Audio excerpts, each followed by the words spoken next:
Este es el Sótano Nerd. En cada emisión entrevistaré a distintas personas con oficios o profesiones y quizás hasta ambas áreas de la vida laboral y personal, con la finalidad de que tú, quien me escuchas, puedas descubrir los puntos positivos y negativos de cada oficio o profesión y con ello tengas un panorama más amplio de lo que deseas estudiar o a lo que deseas dedicarte. Y recordando que ya sea oficio o profesión, todo hecho con amor y pasión genera dignidad y enaltece al espíritu. Recuerda, mi nombre es Mario Andrés Ortiz Ramos y el día de hoy con gusto y alegría te presento a César Octavio González, quien ahorita nos platicará su historia.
Y como te decía hace un momento, estoy aquí con César Octavio González Salazar.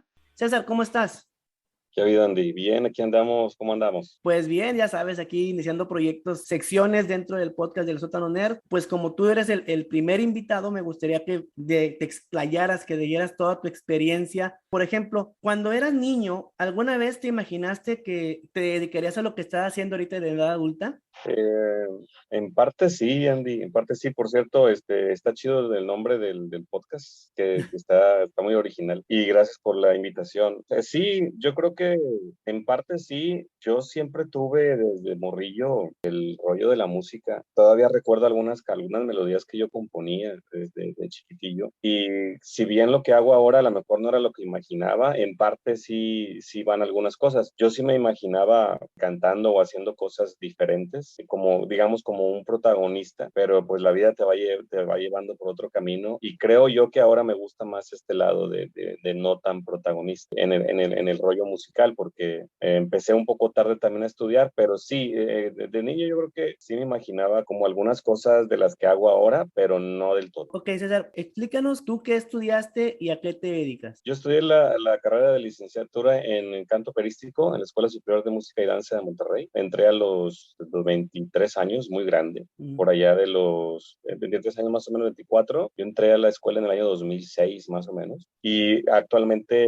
mi trabajo base es docente docente de educación musical a nivel preescolar en el gobierno del estado de Nuevo León. Ese es mi trabajo base. Y pues maestro de música, como coloquialmente se conoce, Ajá. y que también de forma particular es mi otra parte laboral actualmente. Más o menos sí, en el 2006 entré y en el 2005 yo ya estaba trabajando fíjate, en el 2006 apenas entré a estudiar música, pero en el 2005 yo ya tenía un kinder, ya no, incluso desde el 2004 yo ya trabajaba como maestro de música, porque antes, bueno, incluso ahorita aquí en México es más fácil meterte a un colegio, una cosa así, porque pues nomás ocupan a uno, a una persona que toque la guitarra, ¿no? O alguien que haga así, a ese tipo de cosas. Después vas aprendiendo más cosas, ¿no? Pero Ajá. yo sí entré así en un colegio de repente porque yo tuve un maestro que me enseñaba piano y me decía, pues métete a un colegio, ¿no? Y así. Y en el 2004 empecé en un colegio, Colegio Lombardo Guajardo, Ajá. en Apodaca. Y después en el 2005 ya tuve un contrato en la CEP, así que más o menos sí tenemos ya unos añitos ahí en el sistema. Oye, César, ¿fue difícil el proceso en el momento de estar en la escuela? ¿Llegó un momento en que decías, no sé qué estoy haciendo aquí, o me equivoqué, o con tus familiares, o alguna situación que te hayan hecho o dificultado el proceso? Ya ves que muchas veces nosotros tenemos algo que queremos hacer, pero las voces afuera de nosotros, llámense familiares, amigos y demás influencias, que te hayan hecho difícil el proceso de llegar a donde estás ahorita. Fíjate que sí, en mi caso la familia sí lamentablemente obstaculizó mi ingreso a la escuela porque yo a los 17, 18 años, yo había terminado, por ejemplo, a mí me metieron a una escuela que no quería en la prepa. Yo Ajá. estudié técnico en electrónica industrial en la preparatoria Álvaro Obregón, cosa que yo no quería. Y después me metieron a fuerza también a la Facultad de Contaduría Pública y Administración en la UNI, que también me la pasé sin hacer nada porque pues no quería estar ahí, ¿no? Yo desde antes ya quería estudiar música, incluso desde saliendo de la secundaria hubiera sido mi destino, la verdad. Y pues en mi casa no me dejaron. Cuando salí de la prepa me puse a trabajar en una Benavides. Ajá. Y cuando estaba trabajando en la Benavides les propuse en mi casa irme a estudiar. Yo quería entrar a la FAMUS porque yo me enamoré de la Facultad de Música alguna vez que fui. Las montañas, está bien bonito, ¿no? La Sí. Facultad de Música Allá por Mederos. allá en Mederos. Y yo quería entrar ahí y les propuse a mis papás que me iba a ir a trabajar. Bueno, estaba trabajando en la Benavides. Les dije, voy a trabajar en la Benavides, me voy a rentar un cuarto y me voy a ir a la Facultad de Música. Y pues mis papás por tradición y culturalmente o lo que quieras, me dijeron que no me iban a dejar vivir solo. Ajá. No se puede decir la palabra, pero literalmente dijeron, nada más las personas así viven solos. Los Ah, gays, cara. dicen, Ajá.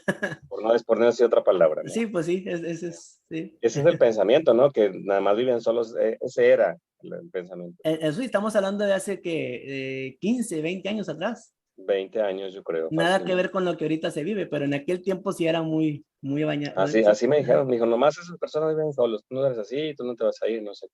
Ajá. Entonces yo me agüité y dije, bueno, pues ya ni modo, ¿no? Y seguí trabajando en puras cosas ahí X, telemarketing, estuve en Mercafón, Ajá. pues así. Y ya cuando tenía 23, 22, yo estaba ayudándole a un maestro que fue uno de mis maestros de piano, que realmente él fue el que me impulsó mucho para estudiar música. Yo estaba en un salón de fiestas y estábamos muy cerca de la escuela, de la Escuela Superior de Música y Danza, ahí en el Obispado. Allá. Ajá. Y ese maestro pues era pianista del Conservatorio de las Rosas y era un pianista muy bueno. Tenía su grupo de voz, entonces yo le ayudaba a cargar cables. Me daba Ajá. ahí 200 pesos, porque pues yo no hacía nada, o sea, yo estaba trabajando ahí X. Entonces me dijo, ve, o sea, ve y métete, o sea, tú no le piensas. Y fui y pregunté y en la carrera nada más tenía oportunidad, por mi edad, nada más tenía oportunidad de meterme al licenciatura en canto operístico. Yo ya tenía 23 años. Sí. Entonces todos los instrumentos ya nada más son hasta los 20, ahorita creo que le bajaron a 18, algo así. Ah, cada vez menos. Entonces, pues no pude entrar a otro instrumento. Y dije, bueno, si es la única, pues me meto a ópera entonces. Y decidí inscribirme. Es que hay muchos obstáculos siempre, ¿no? O sea, desde que yo entré ahí ya había obstáculos, porque por mi edad era muy complicado que me aceptaran. Yo no tenía mucha experiencia en el rollo clásico, no tenía experiencia en el canto operístico tampoco, aunque ya había tomado un par de clases. Y cuando hice la audición, después de la audición ya hay muchas interrogantes entre el jurado, ¿no? ¿Y tú quién eres? ¿Y qué haces? Total, hice la audición, bueno, ¿cómo le llaman, Andy? examen de admisión y no, fíjate que el primer examen de admisión de la escuela salí que no pasé. Oh, Fíjate cómo son las cosas, ¿no? Cuando vi que no pasé, dije, bueno, ni modo, pero me fui a la dirección y yo traía la convicción de estar ahí, dije, no, yo tengo que estar aquí, o sea, y me fui a hablar con la directora de ese entonces. Me vio tan convencido porque yo ya estaba grande, es decir, las audiciones eran para chavitos, o sea, todos mis ex compañeros ahorita ya son más viejos que yo, pero en ese entonces claro. tenían, o sea, imagínate, yo tuve unas compañeras en mi salón que tenían 13 años, 14 años. O sea, 10 años de diferencia. Exacto. Ajá, Entonces yo tenía compañeras que estaban en la secundaria ajá. y yo tenía 23 años. Entonces los de canto tenían 18, entonces yo ya les llevaba 5 o 6 años. Entonces yo cuando fui a hablar con la maestra le dije, yo estoy seguro de lo que quiero, esos chavitos no. Ajá, Dije, a ellos los metieron sus papás, a mí, yo me metí yo solo. Entonces la ya, metí un rollo la directora, fue tanto que ajá. se impresionó y me dijo, ok, te voy a pasar. Y me metió a la escuela. O sea, esa fue la forma en la que yo entré. O sea, fue por mí, no fue por No fue otra por cosa. O sea, palanca no. o sea, eso es, fíjate que eso es algo bien importante, la convicción, porque de hecho es algo que a veces entre todo lo que nos sucede en la vida te van desviando lo que quieres, ¿no? ¿En qué momento la carrera se puso tan difícil que muchos de tus compañeros empezaron a desertar o todos los que estaban contigo terminaron? No, desde el principio empezaron a desertar. El curso propedéutico se fue la mitad del salón. Y luego cada vez fuimos menos. Ajá, Rapidísimo, rapidísimo. Y en la escuela en ese entonces la carrera era de 8 años. 8 años. 8 años. Entonces en esa época era de 8 y ellos tenían un filtro porque en la escuela, si tú tercer año no lo pasabas, ya prácticamente ya no ibas a seguir en la escuela. O sea, Oh, los maestros, digamos que ahí ponían el alto a las personas, cosa muy negativa para mi parecer, porque había muchos perfiles de músicos que yo decía, no puede ser que le califiquen de tal manera. Pues yo creo que como en todas las escuelas, no tenían sus cosas, no tenían en ese entonces había maestros con mucho poder que metían mano en muchas áreas y pues sigue siendo un sistema, ¿no? O sea, al final de cuentas una escuela con una red de maestros sigue siendo un sistema, tienes que ir a favor del sistema. Entonces, hay mucha gente que tiene dos opciones, o sea, tienes dos opciones siempre, es ir a favor o ir en contra. Estuvimos trabajando hasta, yo hice propedéutico, hice primero, ajá. hice segundo año, pero lamentablemente yo tenía que trabajar. Entonces, eso fue lo que me empezó a poner las trabas, porque yo empecé a pasar la carrera sin ningún problema, pero en segundo año Ajá, yo me metí a trabajar los bares y a las bodas. Entonces, una de las cosas que te piden en la voz es que tienes que descansar tantas horas, tienes que hacer, muy, muy disciplinado en eso. ajá. Y pues empecé a fallar mucho y me fue muy mal. O sea, en el segundo año me fue muy mal, avanzo a tercero. En una de mis materias que era el canto, me hicieron que volviera a hacer otro año, pero las teóricas las seguía avanzando. O sea, Ajá. fue un revoltijo muy malo por la condición que tenía laboral, que no, yo trabajaba mucho, o sea, tenía muchas bodas, ensayaba mucho.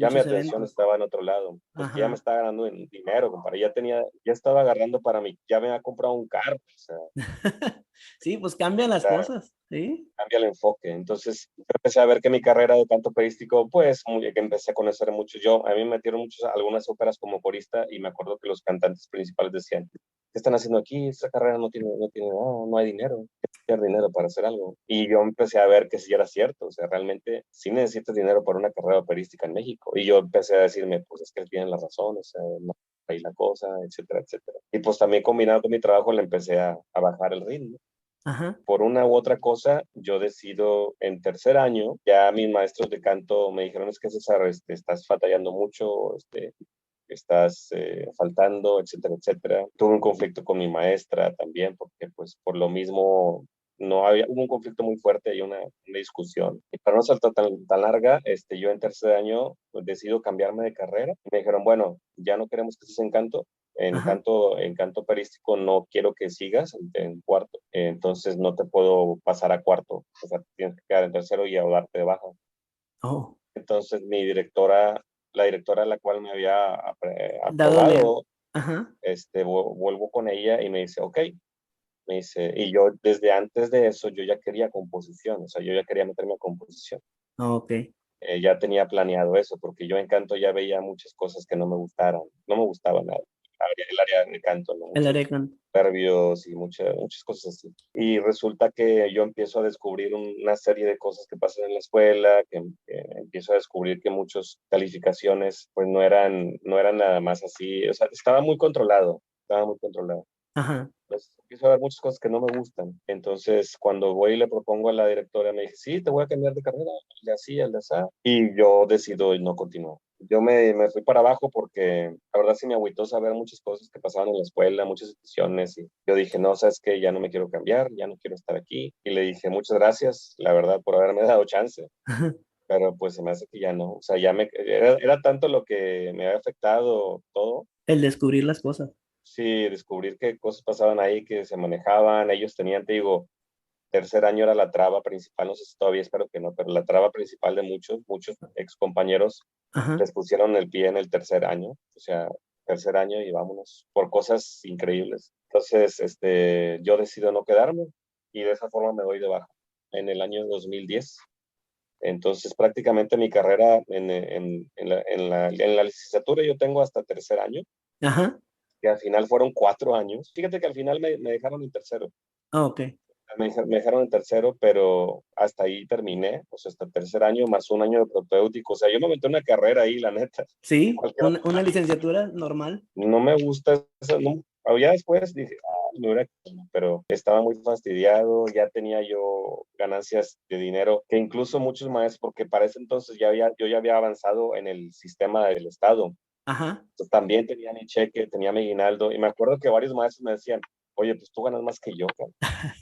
Porque había maestros que eran muy cercanos a mi edad, porque yo era muy grande. Ajá. Sí, pues sí. Me fueron terapeando porque me dijeron, César, es que tú estás ganando más que yo, o sea, tú haces esto, tú haces esto. Pues dije, válgame, pues es que tienes razón, a lo mejor no me conviene estar aquí, ¿no? Y pues bueno, en el 2010 decido salirme y darme de baja por completo de la escuela. Oh, fíjate, es parte, ¿no? De las dificultades que se nos presentan, pues en la vida, porque muchas veces vemos a las personas y pensamos que están ahí por algún tipo de favoritismo o algún tipo de palanca y no saben todo lo que a veces tenemos que pasar todos los seres humanos para poder llegar a donde nos encontramos, que a veces no es exactamente el lugar donde queremos estar, pero Claro. vamos en ese proceso.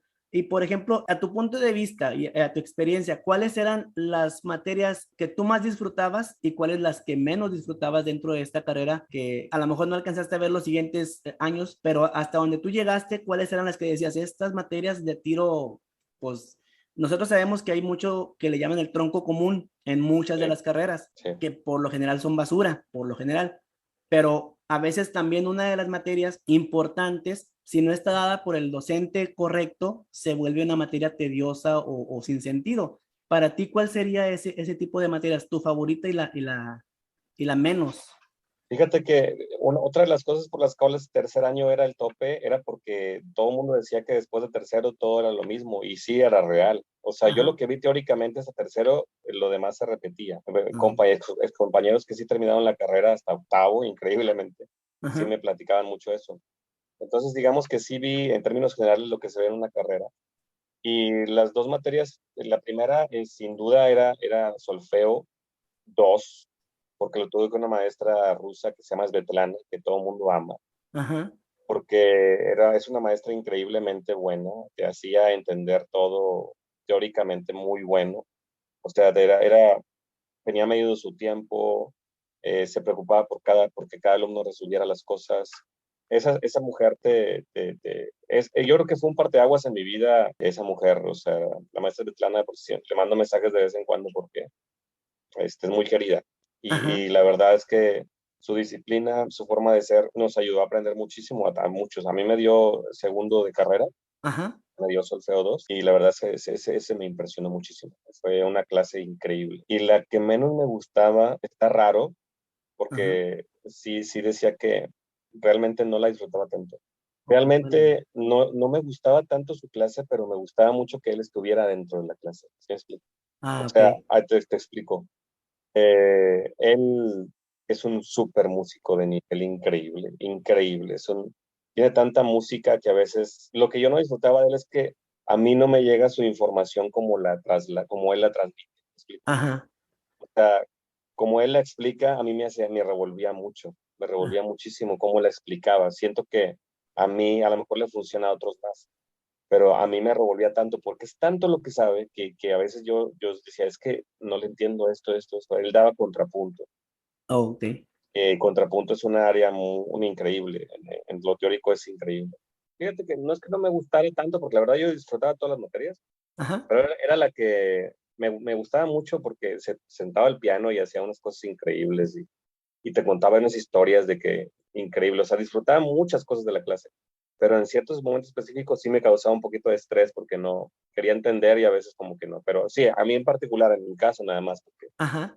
es una institución el maestro y y la verdad creo yo que es reconocido por eso, entonces, pero a mi caso sí tenía ese problemita. Ah, ok.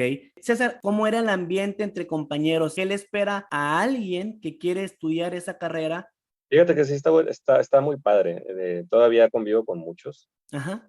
eh, afortunadamente muchos sí era real lo que querían, que sí querían ser músicos, y durante la carrera como yo era el mayor me respetaban mucho, ¿no? Entonces, sí me decían el abuelo, muchos me decían, es el abuelo.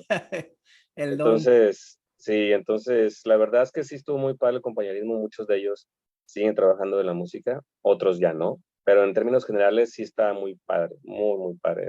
Tengo muy buenos recuerdos de muchos amigos de ahí. De muchos y entonces, a tu punto de vista, ¿qué características debe tener alguien que quiere estudiar música, Que quiera vivir de la música, que quiera vivir de ella? que quiera vivir, o sea, que no lo vea como un pasatiempo, como algo extra, sino que realmente estés convencido de lo que quieres hacer. Si tienes un perfil de que quieres, para empezar, si tienes el perfil de querer ser famoso y esas cosas, ya no es ahí, o sea, eso no es ahí. O sea, eso es en otras partes, ya incluso para ser famoso solo ocupa ser influencer, ¿no? Ah, sí. En el caso de las mujeres, si eres muy bonita o tienes ciertas medidas en tu cuerpo, vas a ser más fácil que lo hagas. Pero ahora no, creo que el perfil es que quieras vivir de la música, que quieras que realmente la música sea lo que está a tu alrededor y que no sea nada más un jueguito, ¿no? Que sea realmente que lo que quieres para vivir, porque afortunadamente hasta el día de hoy vivo un 100% de la música. Fíjate que sí es cierto lo que comentas. Yo conozco, sin agraviar, buenos amigos también que viven de la música y sin embargo no sé si realmente así como tú hayan tenido algún tipo de estudio, preparación, más allá de lo que, de las, ¿te acuerdas? No sé, yo creo que todos los que nos gusta la música y tocamos algún instrumento nos íbamos a la guitarra fácil o al teclado fácil de esas revistas Sí, que pues ahorita ya no existen. Y yo he visto muy buenos amigos que tienen un talento excepcional en la música, que sin embargo no están al 100% porque pues por la situación no, de a veces se casan o tuvieron familia o tuvieron que buscar la seguridad de un empleo.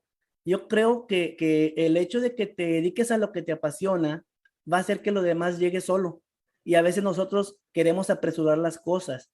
Y esto yo creo que es perseverancia, que es una cosa que con tu plática me has mostrado que, por ejemplo, ya ahorita nos explicaste que eran 8 años. ¿Tú crees que con esos años que te faltaron hubieras logrado algo más de lo que ya llevabas? O como dices, eso era solamente ver la misma novela, pero con diferentes nombres. sí, muchas cosas.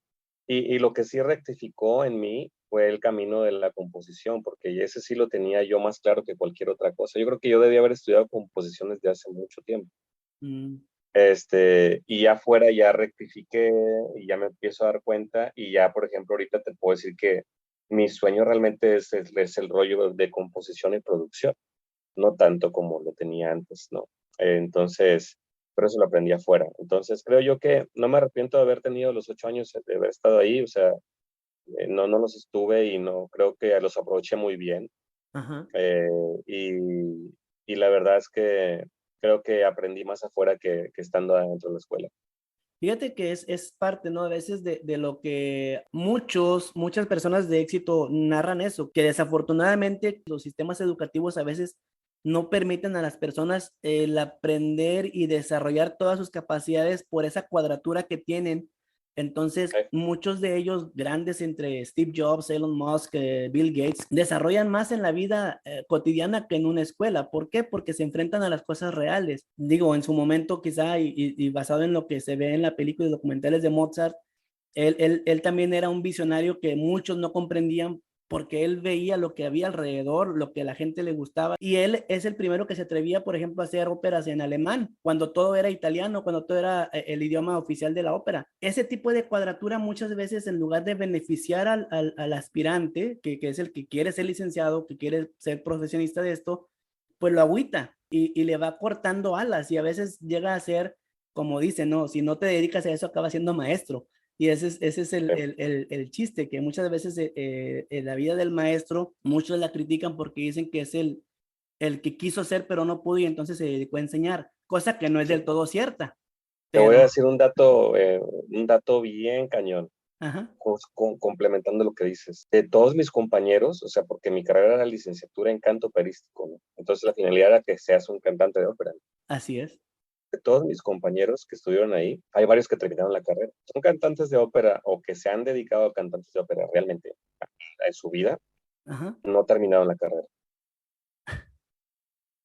Y los sí. que terminaron la carrera son maestros. O sea, los que han hecho cosas más importantes en el canto operístico son los que no terminaron la carrera. Es increíble, pero es la realidad. ¿Por Sí, qué? Porque ellos llegaron también como yo, muchos en tercero, de repente tenían una super voz y de repente llegaba un sponsor, ¿no? ¿Sabes qué? Es que tú salte de ahí, o sea, tú vente para acá conmigo, porque hay mucha gente, bueno, el sponsor, la traducción es el el patrocinador. patrocinador, ajá. Entonces, hay mucha gente que se dedica a tener un grupito de gente cantante y las pasa, las está moviendo por México o por el mundo. Como cazatalentos. Ajá. Ajá. Entonces, yo conozco un par de personas que no terminaron la carrera y partieron de aquí y no les hace falta, ¿eh? O sea, la carrera no les hace falta y nunca les hizo falta porque realmente se dedicaron a eso 100%. Y los que sí la terminaron, perdón, Ujú. no son al 100%, sí hacen sus cositas, ¿no? Sí hacen sus cositas de papeles en alguna ópera, pero nunca lo han hecho al 100%. Y las personas que realmente sí le elevaron esa carrera, no terminaron la carrera. Entonces, ¿tú consideras que lo más costoso de la carrera, más allá de lo económico, es el tiempo? La carrera en sí, ¿cuánto te cobraban por año? No, la carrera era muy barata. No era La tan escuela cara, no era muy económica. pero entonces el tiempo de 8 años posiblemente sea demasiado para lo que se logra al graduarte. El Sí. costo es tiempo. Sí, de hecho creo que ahorita ya la carrera creo que le rebajaron un año, Ajá, le hicieron de 7, si no es que menos. Han cambiado las cosas, afortunadamente, pues la vida ha cambiado. exacto.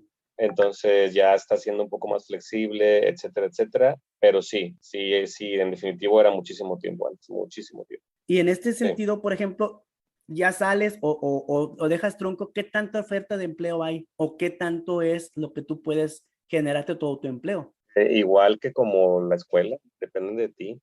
Yo acabando la escuela, decido también terminar las fiestas, decido terminar las bodas Ajá. y yo quería dirigir un coro, esa era mi visión, dirigir un coro y al meses se me da la oportunidad de iniciar un coro y afortunadamente estuve ahí como 8 años trabajando, bien pagado y fui el Sí. director del coro de 16 por 8 años y rápidamente encontré, porque yo ya tenía en la cabeza qué quería hacer, y quiero hacer Era, esto. era un coro de niños, de adolescentes, de Era un adultos. coro de adultos mixto. Oh, Y primero tenía un coro de jóvenes con uno de adultos, y luego después los mezclamos, y afortunadamente logramos hacer cosas muy padres, trabajando incluso con ex compañeros de mi escuela, a los cuales contratamos para la orquesta. ajá. Como fue mucho más sencillo hacer eventos con ellos, porque ya me conocían. Entonces, tuvimos presentaciones muy buenas en el Teatro Luis Elizondo, en algunos hoteles de aquí de Monterrey, Ajá. en algunos eventos muy, muy padres y la verdad estuvo muy padre la experiencia. Entonces yo rápidamente encontré trabajo y después me seguí preparando para la docencia, que bueno, eso sí, nunca lo solté. La escuela nunca la salté Ajá. y eso fue, pues siempre te vas aprendiendo a enseñar, porque ahí se fue el camino, ¿no? Que como yo nunca, yo compartía, en la escuela de música yo era alumno, pero al mismo tiempo yo era maestro en la mañana. Entonces, yo tenía muchos conflictos a veces porque yo veía maestros que no enseñaban bien y yo trataba en lo más que podía en la mañana de hacerlo bien. Entonces yo decía, no puede ser, o sea, me estoy topando aquí con pared, ¿no? Con problemas similares. No es el caso del profe que te decía, porque te digo, específicamente él no era malo, realmente no es mal maestro, Ajá. A mí nada más, yo sí no le comprendía muchas cosas. Había otros que sí eran mal maestros, que de eso sí mejor no hablo. Este, pero sí compartía eso. Yo era alumno y era maestro al mismo tiempo. Entonces, este, estaba un poco curiosa la cosa. Sí, pero qué padre, porque a la vez estás poniendo en práctica lo que aprendes en tu escuela y ya siendo tú ahora el docente. Entonces, ahí Sí. como que eso te reafirmaba el conocimiento. Y bueno, se gana bien. Mira, la mayoría de los alumnos, excompañeros, sí ganan bien porque se agarran un colegio particular como maestros de música. La mayoría son maestros de música, eso sí te lo digo. Ajá. La mayoría son maestros de música y comparten su tiempo con eventos sociales. Van a tocar en bodas, en despedidas de soltera, etcétera, etcétera. Bueno, despedidas solteras, no. Bueno, sí, también. Baby showers, cosas así. Llevan su Sí. violincito en su cuarteto. Entonces, en términos generales, creo que no está tan mal. O sea, sí ganan bien.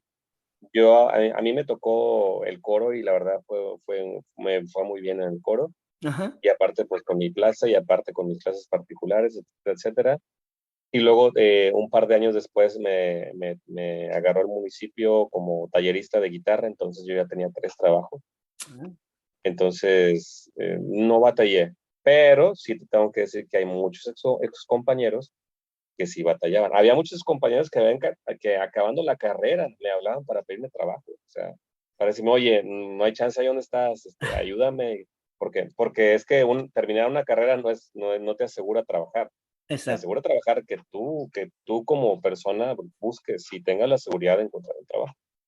Eso, sobre todo el que te muevas. Entonces, por ejemplo, ¿tú qué recomiendas a quien quiere estudiar la carrera de música? Yo creo que, en primer lugar, que estés seguro de que vas a vivir de eso, como lo dije hace rato, y que no te tumbe el sistema, que seas amigable con el sistema, en la escuela en la que estés. Si te gusta el rock y estás en clásico, tienes que aguantarte un rato ahí estudiando clásico. Ajá. Después vas a terminarlo, o sea, después no lo vas a hacer. No te preocupes por eso. Pero en lo que sí es que tengas claro qué es lo que haces ahí adentro. O sea, si estás estudiando una carrera de un instrumento sinfónico, tienes que saber que puedes trabajar para una orquesta, ¿no? Y que en la orquesta investiga qué es lo que ganan, investiga cómo se ganan la vida en la orquesta para ver si quieres hacer eso. Entonces, que sepas cómo está el panorama para saber qué es lo que quieres, ¿no? Porque al acabar la carrera vas a tener que decidir algo. Entonces, estando dentro de la carrera es saber qué quieres hacer, hacia dónde vas. Si te Ajá. vas a estudiar una maestría a Italia u otras partes, como muchos compañeros lo hicieron, qué bueno. Si te vas a estudiar a otra escuela, vete. Si te vas a ir a otro lugar para aprender más, vete. Pero que todo lo tengas bien estudiado estando dentro de la escuela. O sea, no, ya cuando sales ya no hay vuelta atrás. Es como me acuerdo que decía un profesor el día de nuestra graduación, él decía, bueno, a partir de ahora pasan a ser desempleados. Y Sí, esa es una realidad que muchos no les cae el 20 hasta después de un año o dos de que se graduaron, ¿no? Que ya no sí, desearon seguir estudiando ni nada, ni tampoco se movieron para trabajar. no Ya pasa. depende de uno, ¿no? César también tuvo en el inicio de la pandemia, tuvo la iniciativa de empezar un videoblog o lo que es un blog con V, que es un video podcast o algo así, que se llama Los Bitleros. Eso ya no viene siendo dentro de tu profesión, ya es algo aparte, es algo que también te apasiona. ¿Qué nos puedes comentar de esta experiencia y de por qué o cómo surge y a raíz de qué tú decides hacer un videoblog? Es igual de la pandemia, como muchos, Ajá. y en la necesidad de que había muchas personas que nos conocíamos indirectamente y que no compartíamos el rollo de la bitlemanía. Entonces, pues decido hacerlo. Te invito a los primeros podcasts. Actualmente me ayudas también en algunos. Entonces, creo que era una comunidad que tenía que ser contactada entre todos y afortunadamente funcionó. Y pues ahí vamos, ya llevamos casi 150 y tantos podcasts. Sí. Hemos hecho entrevistas muy padres al arquitecto Benavides, a Oscar Burgos, a Pepe Lizondo, a mucha gente importante y también a mucha gente que no es conocida y ha estado muy para la experiencia, la verdad. Aparte, César, bueno, habló que ahorita nos decía que él se interesó por la composición. Tiene también un grupo musical o un proyecto musical llamado Stereolets, que tiene su música original también en las plataformas digitales. No sé si todavía estén ahorita vigentes, pero pues también, o sea, ahí cómo surge la creación de Stereolets. Stereolets también, pues era un proyecto que ya tenía de hace mucho. y pues se terminó conformando en el 2015. Ajá. Empecé a grabar y afortunadamente tenemos ahí unas cuantas rolitas ahí en la red y hemos tenido la oportunidad también de hacer algunas canciones para otros proyectos. Gracias a Dios me han buscado para hacer algunos proyectos para Conarte, obras de teatro, etcétera, etcétera. Entonces, siempre ha habido trabajo de todas formas, de alguna u otra forma. Entonces, seguimos trabajando en eso y la composición pues es algo que todavía viene con más empuje y es lo que quiero desarrollar más y pues Stereolets es parte de eso, ¿no? Entonces, es un proyecto como hobby Ajá. por ahora y pues lo mantengo ahí, de repente ahí me dan ganas de grabar algo y pues subo una rola de nombre Stereolets y así me la llevo. Pero sí es un No, hobby totalmente. Sí, yo no quiero decir que en la escuela no aprendí nada, aprendí muchísimo, teóricamente muchas cosas todavía las aplico y en lo vocal también. Pues aprendí mucho, pero ya resolver cosas de la vida y tal cual la vida de frente y ya es acá afuera. Y así fue. sí. Y bueno, pues gracias, César. Eso creo que es una plática muy, muy interesante la que, fíjate, a pesar de conocernos tanto tiempo, hay muchas cosas que aún nos faltaba platicar. Mi admiración y respeto, pues, no sé, algo que quieras tú decirle a quienes nos escucha ya para cerrar el podcast del día de hoy. Pues primero agradecerte, compadre, por la invitación. Ya sabes que se te aprecia igual desde hace muchos años. Gracias. Estás considerado entre mis amigos con toda la palabra. Ujú. Y pues nada más decirle a la gente que si realmente tienen sus hijos que quieran estudiar música, que tengan ese sueño, que estudien bien la forma en la cual vayan a hacerlo y que no se agüiten y que de los músicos no nos morimos de hambre, por el contrario. A veces nos va mejor que a muchas personas, a veces no. Es como todo en la vida, ninguna carrera te asegura estar bien. El Eh, que te asegura estar bien eres tú mismo y que la verdad la vida me ha dado muchísima música y lo padre de la música es que, como muchas otras cosas, que siempre hay metas. Entonces, tienes que tener siempre alguna meta a corto, mediano y largo plazo y la música te da para eso. Y pues seguimos avanzando, seguimos con proyectos, hay muchas cosas muy padres que se vienen y pues ya veremos y pues gracias por el espacio. Fue muy rápido porque realmente hubo muchos detalles y hay muchas otras cosas que me salté, ajá. pero en términos generales ahí está la historia.